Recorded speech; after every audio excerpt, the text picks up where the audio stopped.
નમો અરિહંતાણમ નમો શ્રદ્ધાણમ નમો વાયરિયાણમ નમો વૈઝાયણમ નમો લોઈ સંવિસાહુણમ એસો પંચનમુક્કારો સર્વપાવપણાશણો મંગલાર્ણં ચ સૌવેસિં પરમં હોય મંગલમ.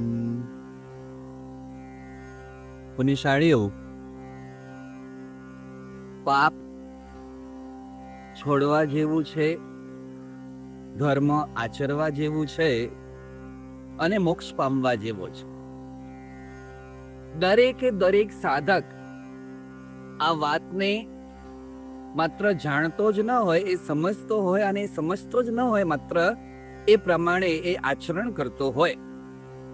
વળી પાછું એકવાર રિપીટ કરી દઉં, પાપ એ એકાંતે છોડવા જેવું છે, ધર્મ એકાંતે કરવા જેવો છે, એટલે કરવા જેવો જ છે એમ જકારપૂર્વક, અને મોક્ષ પામવા જેવો છે, મેળવવા જેવો છે. હવે પ્રશ્ન એ છે કે ઢગલાબંધ ચિકાર પાપો જ્યારે જીવ માત્ર કરી રહ્યો હોય ત્યારે પાપ છોડવું શી રીતે, અથવા તો પાપ છૂટે શી રીતે? એ પ્રશ્ન હળુકર્મી જીવ, લઘુકર્મી જીવ અથવા તો આત્મસાધનાના માર્ગે જે આગળ વધી રહેલો જીવ છે એના મનની અંદર આ પ્રશ્ન આવે એ સ્વાભાવિક છે કે પાપથી છૂટવું તો છે, તો હું શું કરું તો હું આ પાપથી, આ દોષથી છૂટી શકું, બચી શકું, દૂર થઈ શકું? તો એના માટેનો એક સરસ મજાનો ક્રમ, સ્ટેપ કે માર્ગ આપણે ત્યાં બતાવવામાં આવ્યો છે. 3 જ સ્ટેપમાં એ આખો પાપ ત્યાગ શક્ય છે. સ્ટેપ નંબર 1, પાપનો પારાવાર પશ્ચાતાપ જાગે. સ્ટેપ નંબર 2, પાપનું યથાર્થ સદગુરુ પાસે પ્રાયશ્ચિત લેવાય, આલોચના થાય. અને સ્ટેપ નંબર 3, એ ભગવંતની પાસે, એ સદગુરુની પાસે ભવિષ્યમાં આ પાપ હું ફરી નહીં કરું, આનું પુનરાવર્તન નહીં કરું, એની પ્રતિજ્ઞા એટલે કે પચખાણ લેવાય, તો આ પાપથી જીવ છૂટી શકે અને મુક્ત થઈ શકે. પુણ્યશાળીઓ, આ મુદ્દાને જરાક હજી આપણે વિસ્તારથી સમજવાનો પ્રયત્ન કરીએ. કોઈ પણ પાપ, ચાહે નાનું છે, ચાહે મોટું છે, હળવો પાપ છે, ભારેમાં ભારે પાપ છે, સામાન્ય કક્ષાનું છે, અતિ ઉચ્ચ કક્ષાનું એટલે કે ભયંકર કક્ષાનું છે, જે છે તે છે. હવે પાપ ત્યાગની પ્રથમ કક્ષા, પ્રથમ ભૂમિકા, ફર્સ્ટ લેવલ એટલે એ જીવને એ પાપ પ્રત્યેનો છે ને પારાવાર પશ્ચાતાપ થાય, ધિક્કારની ભાવના થાય, ઘૃણાની ભાવના થાય, ઇંગ્લિશની અંદર કહીએ તો ગિલ્ટ ફીલ થાય, અને એ રહી ના શકે, એને સતત એ પશ્ચાતાપ થાય, પશ્ચાતાપ થાય, અરે રે મેં આવું દુષ્કર્મ કર્યું, મેં આવું દુષ્કૃત કર્યું, અરે રે મારાથી આવું થઈ ગયું, અને એ સતત એ ભાવની અંદર રહેતો હોય. તો આપણે ત્યાં છે ને 3 શબ્દો બતાવ્યા છે સૂત્રની અંદર, તમ નિંદામી, ગરિહામી, અપાણંગો શિરામી. પાપની આત્મનિંદા જીવ કરે એટલે કર્મના બંધન છે ને શિથિલ થવાના, એટલે કે ઢીલા થવાના ચાલુ થઈ જાય. કારણ કે એક નિયમ છે કે જે પાપમાં મજા વધુ એ પાપની સજા વધુ.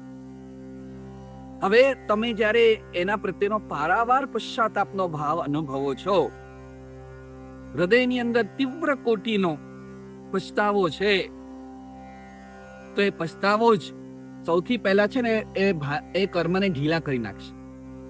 આ કર્મ ઢીલા થયા. હવે સેકન્ડ સ્ટેપ આગળ આવે, ગરિહામી. નિંદામી પછી આવશે ગરિહામી. એટલે ગીતાર્થ જ્ઞાની સદગુરુ ભગવંતની પાસે એ જીવ પહોંચે, એ સાધક પહોંચે, અને જેવું બન્યું એવું કહું, એમાં કશું ખોટું નથી. રત્નાકર 25ની અંદર આ શબ્દો ગોઠવવામાં આવ્યા, મૂકવામાં આવ્યા છે કે આ સાધક કશું પણ છુપાવ્યા વગર, કંઈ પણ મનમાં રાખ્યા વગર, જે સ્થિતિમાં, જે પરિસ્થિતિમાં, જે ભાવથી જે પાપ કર્મ કર્યો એ બધું સદગુરુની પાસે આલોચના લઈ લે. આલોચના લઈ લે એટલે શું? એટલે એ પોતાના પાપનું કન્ફેશન કરે ગુરુ સમક્ષ. જ્યાં સુધી કન્ફેશન નથી ને ત્યાં સુધી આત્માને પાપ ડંખતું રહેશે, પણ છૂટી નહીં શકે. અને કદાચ એવું પણ બની શકે કે કન્ફેશન ના કર્યું હોય અને પાપનો પશ્ચાતાપ જાગ્યો હોય, પાપ દુખી રહ્યું હોય, ડંખી રહ્યું હોય, પણ ક્યાંય વ્યક્ત ન થયું હોય સદગુરુની પાસે, તો ઘણીવાર એવી શક્યતા હોય કે એને જ અંદર, મનની અંદર એ પાપનો પશ્ચાતાપ કરતા કરતા જીવ કદાચ નેગેટિવિટીમાં ચાલ્યો જઈ શકે, ડિપ્રેશનમાં ચાલ્યો જઈ શકે, અથવા તો ચક્રની ભાષામાં કહું તો એનું વિશુદ્ધિ ચક્ર જે છે એ બ્લોક થઈ શકે.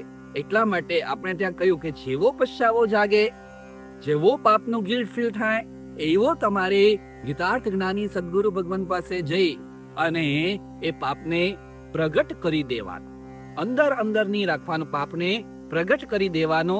પ્રગટ થતા બોજો જે છે ને પાપનો, એ માથે જે ટન જેટલો ભાર હતો એ ભાર ઉતરી જાય છે,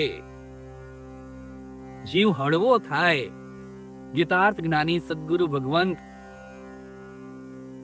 એને સમજે, એને સાંભળે, પછી એને સમજે, એને સ્વીકારે, એના આત્માને સ્વીકારે અને એને પાપ મુક્ત થવા માટે આલોચના રૂપે પ્રેષિત આપે.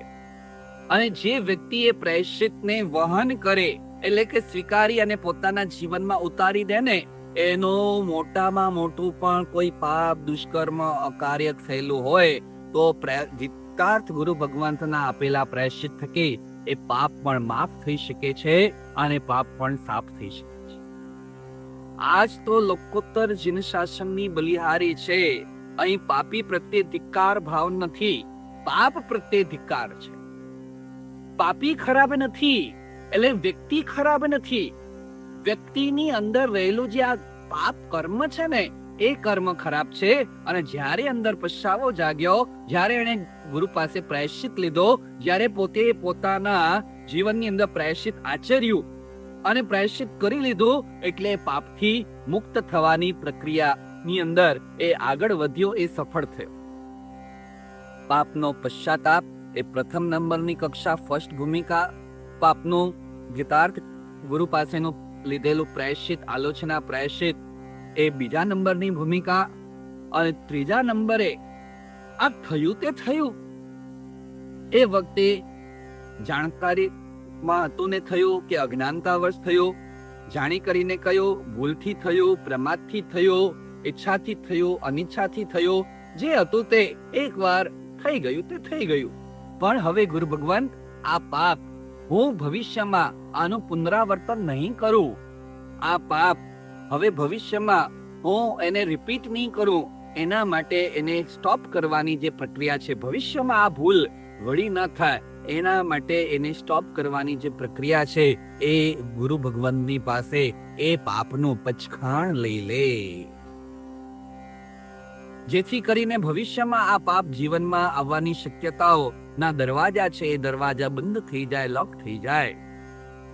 તો જે જીવ આ માર્ગે ચાલે, એના જીવનમાં જે કોઈ પણ પાપો ભૂતકાળમાં થયા હોય, આ ભવની અંદર એ જેટલા પાપો એણે કર્યા હોય, એ સાચા હૃદયથી, અંતર મનથી, નિષ્કપટપણે, કશું છુપાવ્યા વગર અને જો સરળતાપૂર્વક એ આ 3 તબક્કા પોતાના જીવનમાં આત્મસાત કરે, તો ગમે એવો પાપ હોય, ગમે એ લેવલનું પાપ હોય, ભયંકરમાં ભયંકર કક્ષાનું પાપ હોય ને, તો એ પાપ પણ છે ને એ નિર્મૂળ થઈ શકે છે, એ પાપની પણ નિર્જરા થઈ શકે છે, અને એ પાપ પણ તમારા જીવનમાંથી દૂર થઈ શકે છે.